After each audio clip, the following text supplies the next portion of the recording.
You know, outside of what I'm going to be talking about today, because you know, I'm going to be talking about what I'm going to be talking about today. My low is the fact that, come on, guys. I literally said, let me know. Like, you have the power to dictate what I could potentially say on camera. You have the power within. Use it, you fools. Not really. I don't mean to call you fools. I'm trying to be silly. But still, I mean, I knew I was going to have to talk about this class eventually. I knew I did. And in all fairness, yeah, it's probably as best I just rip off the proverbial Band-Aid, and get it over with. But, I still, because here's the thing. What I'm about to talk about is actually pretty serious. To put things into perspective, and I've came clean on camera about this before. Many years ago, my parents made a decision regarding me in which any form of social life or any joy I ever got in life was destroyed to the point where I had contemplated suicide. One of the main reasons involving that involved the school faculty that involved this decision. Now, another reason why I never name names on camera is because, pure and simple, do not get anyone fired.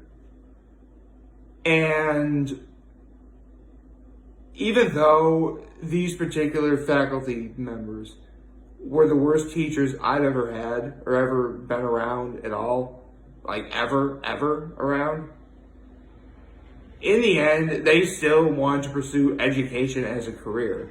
They are doing what they love. They are using it to support their families. So, for me to take that away from them would make me no better than them. So, there you go. Now, before I get into this particular class, and I'm not talking about the class I was going to be talking about today. It's gonna bring up some bad memories, and I'm gonna let you know right now, there is going to be cursing involved regarding what had happened. But it helps to give you, but after I explain everything, it should help you understand just how serious this is. So before I do talk about that, how about I talk about my high? Obviously yesterday was Friday. Got some grocery shopping done. I went to Rita's. And I made pickles again. In fact, yes, I actually had this in my robe, hiding and ready to use for when I did it. And it's if you can't read, it's a used Wegmans jar. See, I like eating pickles and stuff. I do like eating pickles just straight up out of the jar. And you can actually use a used jar like this after you shake it.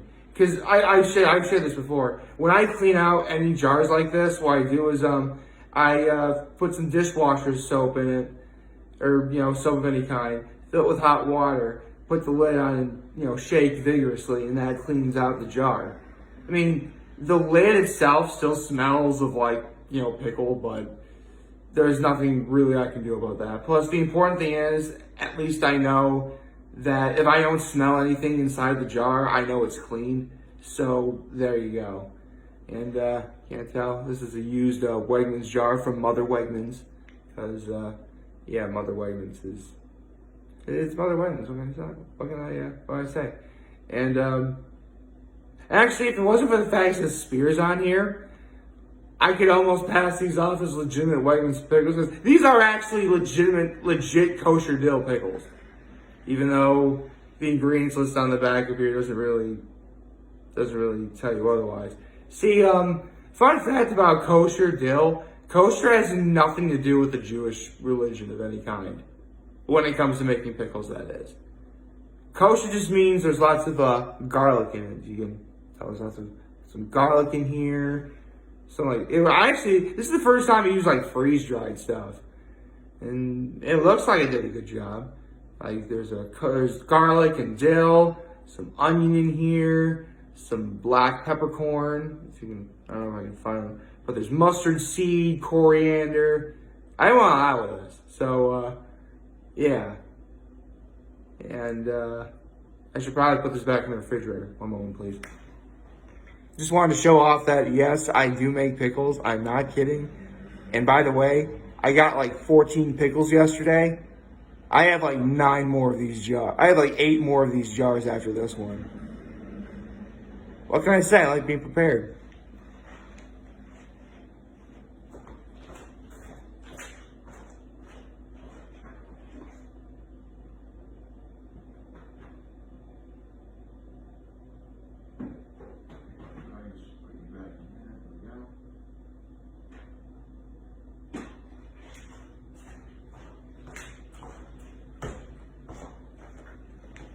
I gotta do a better job reorganizing my fridge because I have a whole bunch of stuff in it. Anyway, so yeah, my high was that I made those pickles that I did show you. I do, in fact, make pickles. So there's that. And the act of kindness I had yesterday was I ran some errands for my grandmother. She actually she wanted to get a case of champagne for on hand or something, maybe for, the holidays are coming up and, parties maybe, so maybe. So, yeah, so that's what I did. And I also got the chauffeur around. Well, actually, no, I didn't, because I had to get my car back because of my flat tire. This week is not very fun. Hopefully, after talking about what I'm about to talk about today, things start picking up.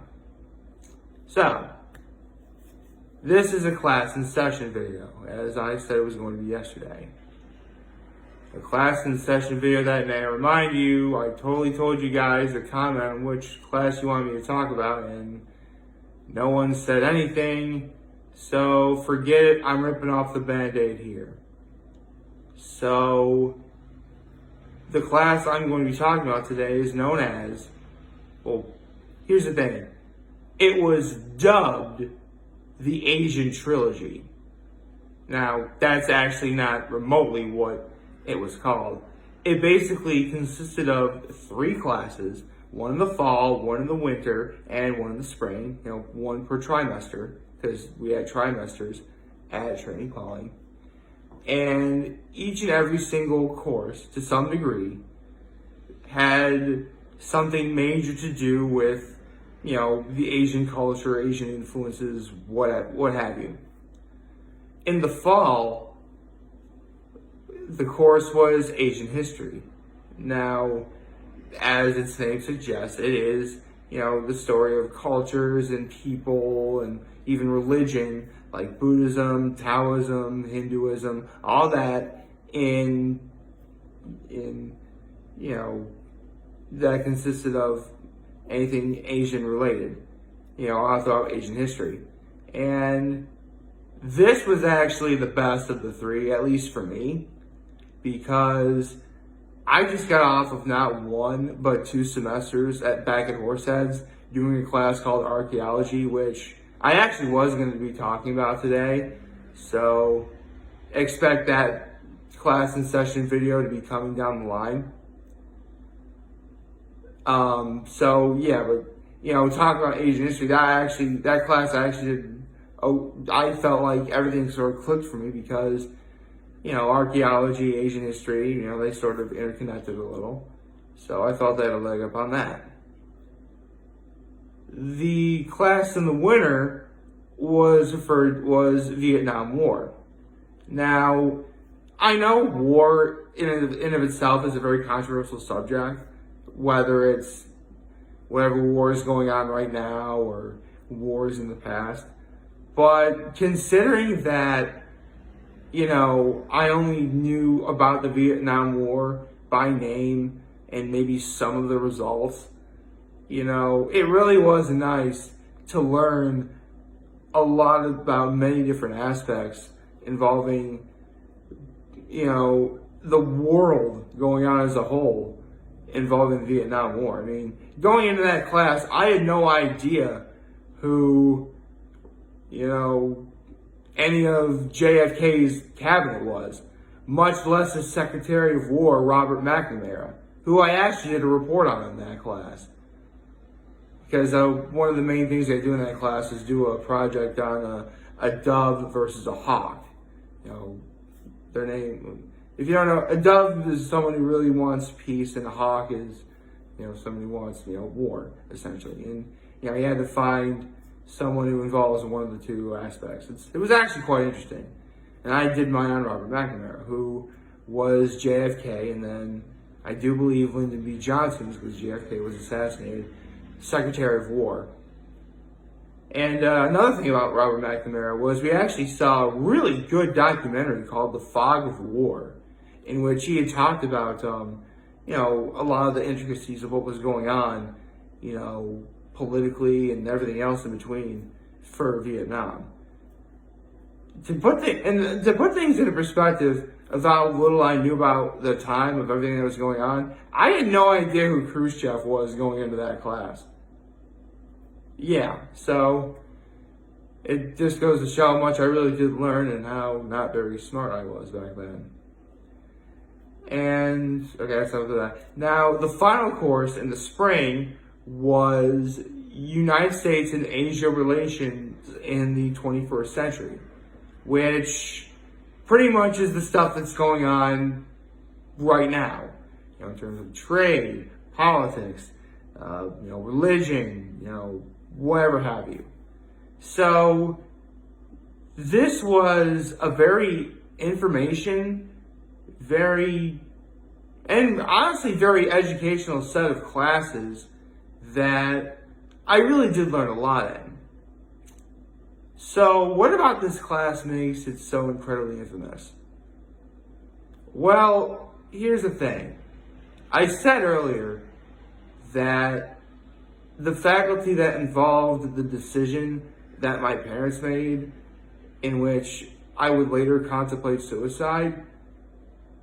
And here's the thing, and I just said this earlier, I never name names or do anything like that because, again, I don't want anyone to lose their job. So I can't really say anything more about that decision because I don't feel comfortable doing that. However, in terms of things that I am comfortable about talking about, make no mistake when I say the following, because I'm being 100% serious about this.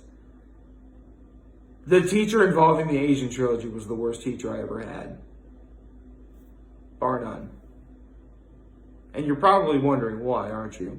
Well, I actually have told this story a long time ago on camera, but I could stand to talk about it because it actually is important. And plus, if you are a teacher who's potentially watching this, then, you know, it gives you an idea of what not to do.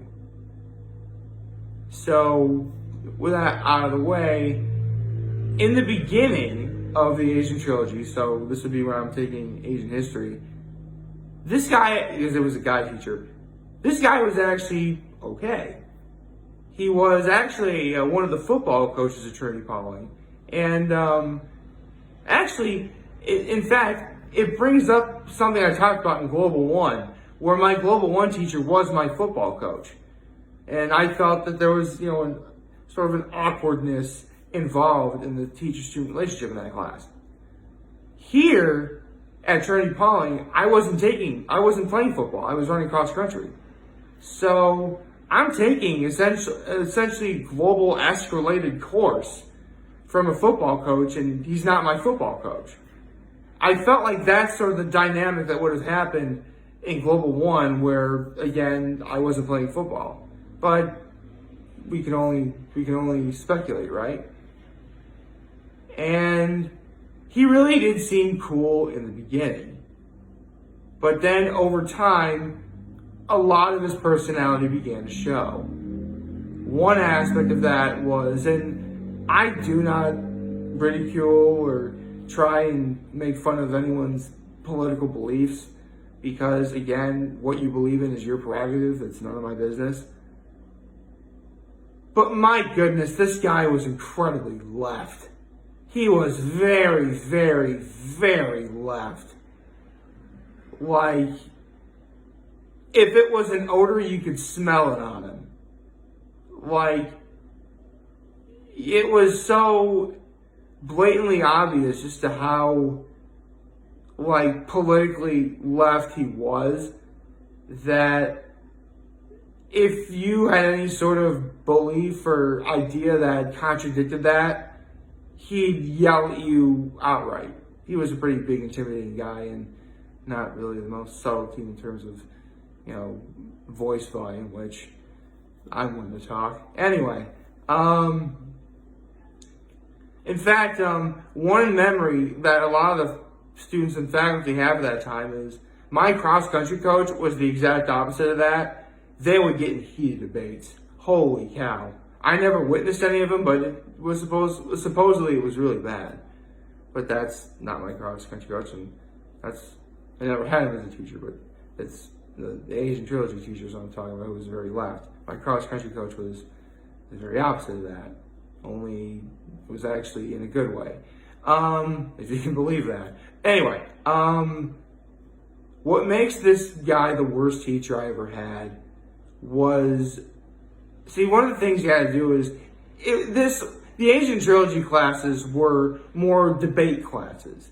The more you talked, the better you were at, in terms of grades and everything involved in that. It was actually quite nice. However, over time, during the winter, less and less people really started to do that sort of thing and be active in debating. And I will admit, I was sort of guilty of it too, but I was actually one of the people who tried to put some effort into it. This guy didn't see it that way. Now, I said earlier there's going to be cursing involved, so what I'm about to tell you is that cursing part. So if you don't want to hear any curse words, or if you have children who don't want to hear it, feel free to stop the video here. There's no reason for you to, watch if you don't feel comfortable hearing anything you don't want to hear. So but if you want to skip to the end, skip to about 18 and a half minutes. So it's 7:57. I look on the clock, 17:50 now, so here we go. It got to the point in that class where I actually tried to say something that was like debate oriented, and the teacher had said, "Shut up, Nick. You started off saying smart stuff in the beginning, but over time you just say more and more stupid shit." That is what he said. I am not kidding. It took all of my willpower to not get up and storm out of the room, because my parents are paying close to 50 grand for me to be at Trinity Poly. And a teacher is yelling at me like this? Now, I have friends who are teachers. In fact, I said this when I talked about Global 2. I occasionally talk to, Mrs. H. That's my nickname for my Global 2 teacher. And I'm pretty sure that any teacher worth his or her weight in salt would never do that. I'm just taking a wild guess about that. Or ever say that to a student or whatever. The one sort of good thing about that is, as far as I know, this guy is no longer teaching at Trinity Poly. I mean, again, I don't want to wish him completely out of a job, because the guy actually did have a family to support. And, he has a wife and 2 daughters. And plus, at the time, what ultimately stopped me from saying anything at all after he said that to me was, this is around the time his father was passing away. what am I going to say that's worse than your father died? You know, what can I do? Or what shouldn't I do, you know? So, yeah, that's ultimately why, you know, I mean, I learned a lot in the Asian Trilogy class. But all of the positives in terms of what I learned are nothing in comparison to how bad getting yelled at in such a way by a faculty member is. So, if you're a teacher who's watching this, you know, please take that story and know to never do that. Because I would think that's something that you're told not to do. Should you be the very teacher I'm talking about, the one who said that to me? You know, again, I'm not going to say who you are because don't get people fired. But know that you have a lot of work to do if you want to call yourself a good teacher after that moment. I'm just going to leave it at that. So yeah, that's it. So that was the class in which I had the worst teacher I ever had in my life. I originally kind of wanted to save this one for last, but I was not going to end the class and session videos on a negative note. So from now on, every class, at least to my knowledge, should be pretty good from going forward. So look forward to that. And again, if you're a teacher who's watching this, maybe you'll learn what not to do here.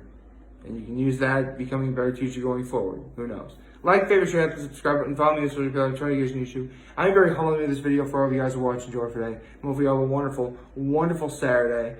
And remember, if you guys want to talk or chat, I'm always going to be here to lend an ear, and I'll always have your back. Take care, and make good choices. And you know what? I think I know what I do want to have as my last class and session video. But you have to wait till we get there. See ya.